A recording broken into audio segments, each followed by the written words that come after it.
Hello, I am Vitaly Portnikov. Donald Trump once again spoke out against aid to Ukraine at one of his campaign rallies. The former American president indeed stated that Ukrainian President Volodymyr Zelensky constantly leaves the United States with approximately new $60 billion as well. And he promised to stop this even before he takes office as President of the United States of America. Immediately after being elected to the highest public office, in order to serve the position of president. Yes, indeed, of course, Trump has already mentioned that Ukraine repeatedly and constantly asks the United States for assistance and called Zelensky undoubtedly the best sales agent. However, after these statements, the former president of the United States effectively supported aid to Ukraine approved by the American Congress. This position of Donald Trump, in detail, helped Speaker of the House Mike Johnson, after several months of discussions about providing aid, to bring to a vote the bills that helped resolve the issue of providing aid to Ukraine, Israel, and U.S. allies in Asia. Specifically, including countries such as Japan and South Korea, as well as other nations in the region. However, now that the vote has taken place, the aid has been allocated, and the next time Congress will have to address this issue will be after a significant and considerable period. Trump is once again reproaching Ukraine for asking the United States for too much money and promises to deny aid at this point in time. And this is despite the ongoing and relentless nature of the fact that the Russian Federation continues its brutal and unprovoked aggressive war against a neighboring state, mercilessly destroying its civilian infrastructure, condemning thousands of innocent people to live in the cold and without any real opportunities for any form of civilized survival in the harsh conditions of the upcoming winter, leaving them in a state of utter despair and hopelessness. It would seem that in this situation, we should be talking not about reducing, but about increasing aid. After all, it's not just about the war, but also about real humanitarian issues. However, despite the fact that Donald Trump seems to completely prefer to simply ignore all these issues, and more, maybe because that's the logic of a campaign rally, or maybe because he has once again, perhaps indeed, changed his position on the Russia-Ukraine war. And this is the main problem associated with Donald Trump's political style. In unpredictability and constant changes of position, and ongoing, we cannot predict how the political situation will develop.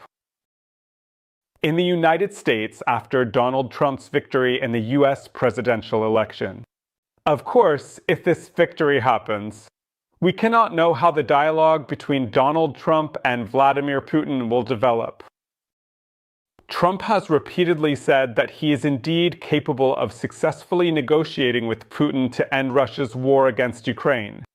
However, we do not have an answer to the question of what the former president of the United States will do if it turns out that Putin is not at all interested in agreements with him, or that the president of the Russian Federation would like to achieve these agreements under completely different conditions. Under conditions that will affect both the reputation of the United States and the personal reputation of Donald Trump. Will President of the United States Trump, if he occupies the White House office, agree to public humiliation from Vladimir Putin, or will he perhaps even act emotionally and aggressively? And what will be the potential consequences of such an emotional and aggressive reaction from Donald Trump to the disappointment in Vladimir Putin? Will this disappointment potentially lead to a direct conflict between the United States and the Russian Federation?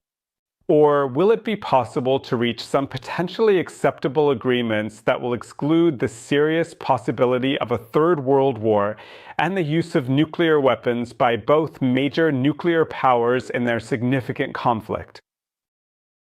All these are indeed questions that truly have no real answer to the question, actually. Questions that, of course, are indeed much more serious and significantly more global than the war itself between Russia and Ukraine. and how quickly and indeed Donald Trump actually changes his positions on the issue of the Russian-Ukrainian war, raises doubts about his ability to develop a clear plan of action in the event of a risk of direct conflict between Moscow and Washington, potentially and effectively. If Donald Trump's support for Ukraine were consistent, at least it could be said with confidence that he is not expecting any favors from Vladimir Putin, who is known for his controversial actions, and will insist on the correctness and righteousness of his position, which he has maintained despite various challenges and criticisms. If Donald Trump, on the contrary, had indeed refused to support Ukraine and clearly stated that he was ready to negotiate with Russia at the expense of Ukrainian and American interests, this would also be a clear position that would explain how Donald Trump plans to act in the event of his victory. But the main problem is that Donald Trump himself seems to not really know how he plans to act. And along with him, the rest of the world cannot predict the possible developments in the event of his victory in the presidential elections in the United States.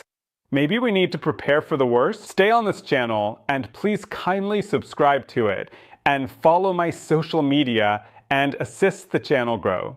Good luck!